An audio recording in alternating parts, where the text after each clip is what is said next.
नमस्कार, Rajesh sir classes में आपका स्वागत है। आपके सामने यूपी बोर्ड कक्षा 12 भूगोल का पेपर 2022 का इस वीडियो में पूरा पेपर दिखाऊंगा तथा पेपर का हल भी बताऊंगा। तो देखिए, पेपर का पहला पेज, अनुक्रमांक यहाँ अपना रोल नंबर लिखेंगे, यहाँ नाम लिख देंगे और इसी प्रकार का संकेतांक आएगा जिसे आपको अपनी कॉपी में लिखना होगा। यह है विषय कोड, इसे नहीं लिखना होगा। 2022 भूगोल, समय 3 घंटे 15 मिनट, पूर्णांक 70। प्रारंभ के 15 मिनट परीक्षार्थियों को प्रश्न पत्र पढ़ने के लिए निर्धारित है। 15 मिनट तक आप प्रश्न पत्र को ध्यानपूर्वक पढ़िए। और ये अंग्रेजी में वही बात है। और यहाँ से शुरू होता निर्देश, सभी प्रश्न अनिवार्य है। प्रश्न संख्या 1 से 8 तक बहुविकल्पी हैं। प्रश्न संख्या 9 से 16 तक अति लघुत्तरी प्रश्न है जिनका प्रत्येक उत्तर लगभग 20 शब्दों में। प्रश्न संख्या 17 से 22 तक लघु उत्तरी है जिनका प्रत्येक उत्तर लगभग 50 शब्दों में। और प्रश्न संख्या 23 से 24 विस्तृत उत्तरी है जिनका प्रत्येक उत्तर लगभग 150 शब्दों में देना है। प्रश्न संख्या 25 एवं 26 मानचित्र कार्य से संबंधित है। सभी प्रश्नों के लिए निर्धारित अंक उनके सम्मुख अंकित है, यानी कितने नंबर का प्रश्न उसके सामने लिख दिया गया है। उपयुक्त रेखा मानचित्रों एवं आरेखों द्वारा अपने उत्तरों की पुष्टि कीजिए। जहां आवश्यक होगा करेंगे आप। और यही बात जो हिंदी में था निर्देश, वो सब अंग्रेजी में है। आप देख सकते हैं, स्क्रीनशॉट ले सकते हैं अंग्रेजी मीडियम के छात्र। अब चलते हैं अगले पेज तीसरे पर। तो देखिए, तीसरा पेज शुरू होता है बहुविकल्पी प्रश्न, मल्टीपल चॉइस टाइप क्वेश्चन। निम्नलिखित प्रश्नों के सही उत्तर अपनी उत्तर पुस्तिका में लिखिए। पहला, निम्नलिखित विद्वानों में से किसने नवनिश्चयवाद की संकल्पना प्रस्तुत किया? और ये 1 नंबर का 4 है। Griffith Taylor, E C Semple, Jean Brunhes, Vidal de la Blache. तो इसका सही उत्तर है ग्रिफिथ टेलर। पहला असही है। अब देखिए अगला प्रश्न, जनसंख्या आकार के अनुसार बृहत्तम महाद्वीप अफ्रीका, उत्तरी अमेरिका, एशिया, यूरोप। तो आप जानते ही हैं, एशिया नंबर 1 पर, अफ्रीका दूसरे नंबर पर है। 1 नंबर का ये भी है। निम्नलिखित में से प्राथमिक क्रिया नहीं है। निम्नलिखित में से प्राथमिक क्रिया नहीं है। आखेट है, कृषि है, खनन है, विनिर्माण नहीं है। प्राथमिक क्रिया से संबंधित ये 3 हैं और ये नहीं। विनिर्माण माने जहाँ वस्तुओं का निर्माण होता है, और ये किस में आता है? द्वितीय क्रिया में आता है। अब चलते हैं अगले पेज चौथे पर। प्रश्न 4, निम्नलिखित में से कौन एक ग्रामीण बस्तियों की मुख्य आर्थिक क्रिया है? प्राथमिक, द्वितीयक, तृतीयक, चतुर्थक। तो प्राथमिक है भाई।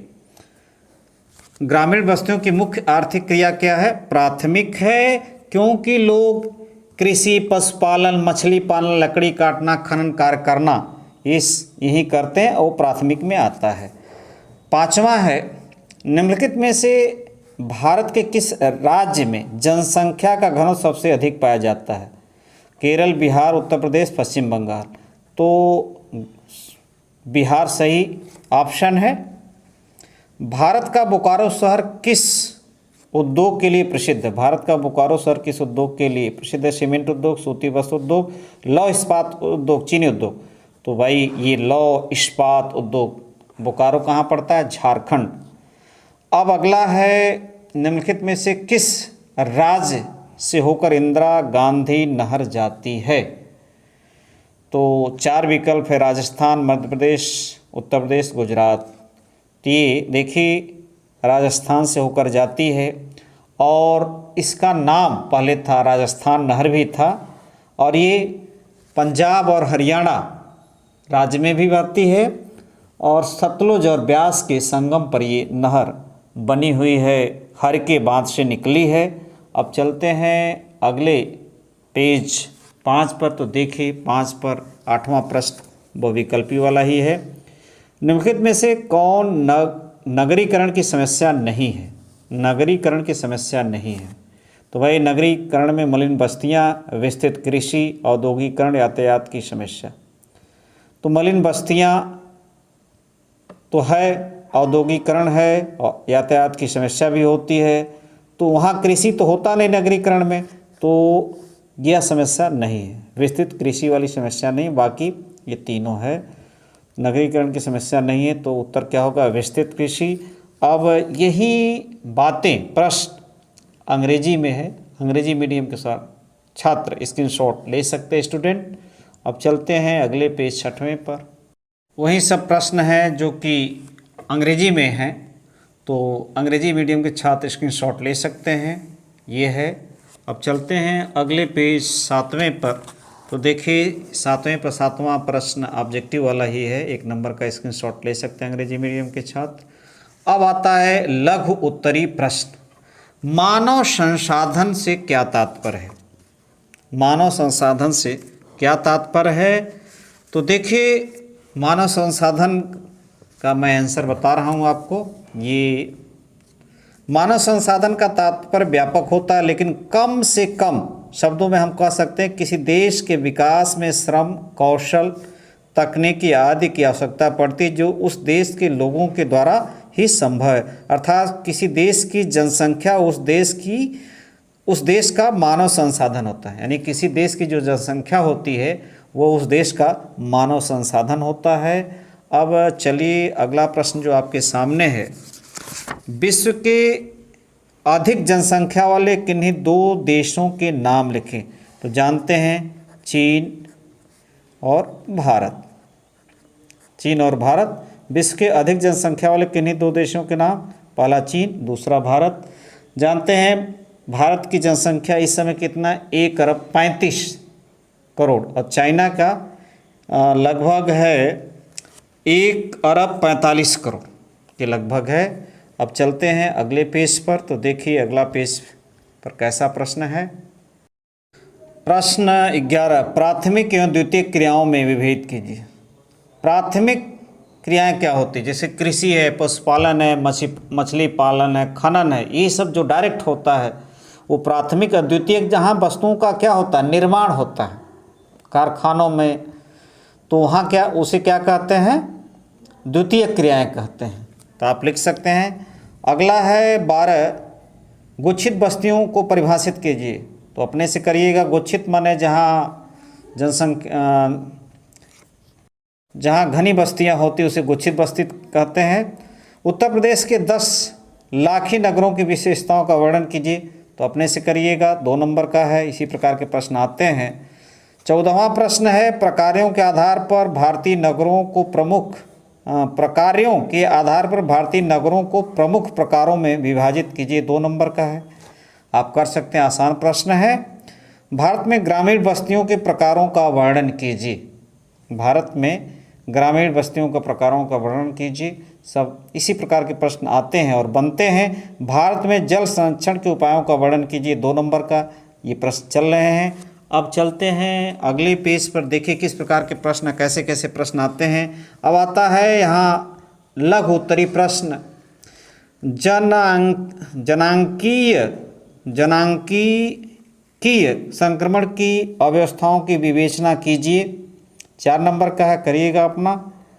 भारत में घटते लिंगानुपात के कारणों का उल्लेख कीजिए। भारत में घटते लिंगानुपात के कारणों का उल्लेख कीजिए।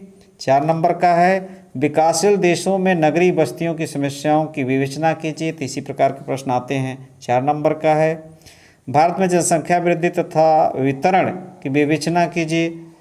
4 नंबर का ये भी है। भारत में पेट्रोलियम संसाधन का वर्णन करिए। और अगला प्रश्न है, मानव भूगोल के प्रमुख उप क्षेत्रों का उल्लेख कीजिए। अब चलते हैं अगले पेज 10वें पर।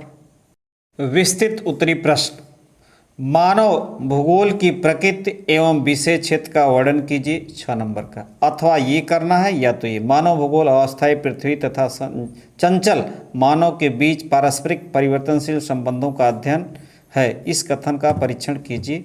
6 नंबर का, दोनों है, या तो ये करना है या तो ये करना है। यही बात यहाँ अंग्रेजी में है। और देखिए 24वां प्रश्न जो आपके सामने है, भारत में मलिन बस्तियों की समस्याओं का उदाहरण सहित वर्णन के। 6 नंबर, या तो ये करना है या तो ये करना है। प्रवास को परिभाषित कीजिए तथा भारत में ग्रामीण से नगरीय क्षेत्र में होने वाले प्रवास के कारणों का उल्लेख कीजिए। अब यही बात जो है अंग्रेजी में लिखा गया है। अब देखिए मानचित्र कार्य अब शुरू हो गया। भारत के दिए गए मानचित्र में उपयुक्त चिन्हों द्वारा निम्नलिखित को दर्शाए तथा उनके नाम भी लिखे। सबसे कम जनसंख्या घनत्व वाला राज्य, नाम लिखेंगे तो आधा नंबर और उसको दर्शा देंगे तो भी आधा पूरा नंबर। यमुना के किनारे बसा एक प्रमुख शहर तो दिल्ली है और सबसे कम जनसंख्या मेघालय है। आप दर्श कर सकते हैं। लौह एक्स उत्पादन का प्रमुख क्षेत्र तो ये झारखंड बिहार लिख सकते हैं। सर्वाधिक जनसंख्या वाला राज्य उत्तर प्रदेश और तमिलनाडु का एक प्रमुख समुद्री पत्तन बंदरगाह चेन्नई, तो आप लिख सकते हैं इसको।